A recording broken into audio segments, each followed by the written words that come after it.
కార్యసిద్ధి మంత్రం. మంత్రాన్ని జాగ్రత్తగా రాసుకోండి. ఓం శ్రీం ఓంకార కుబేరమయాయ నమః. ఓం శ్రీం ఓంకార కుబేరమయాయ నమః. ఓం శ్రీం ఓంకార కుబేరమయాయ నమః.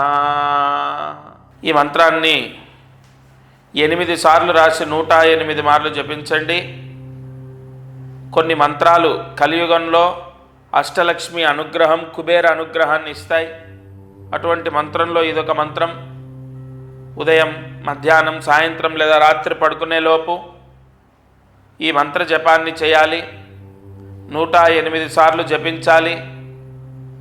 కుర్చీలో కూర్చోవచ్చు లేదా సోఫాలో కూర్చోవచ్చు. బెడ్ పైన కాకుండా ఎక్కడైనా సరే కూర్చొని, ప్రయాణంలో ఎక్కడైనా సరే ఈ మంత్రాన్ని వాళ్ళు చదివితే విశేష లక్ష్మీ యోగము ఆ ఇంట్లో యజమానులకు సంభవిస్తుంది. అంటే ఆ మంత్రం చదివిన వాళ్లకు, వాళ్ళ భర్తకు లేదా వాళ్ళ పిల్లలకు లక్ష్మీ యోగాన్ని కుబేరుడు ప్రసాదిస్తాడు.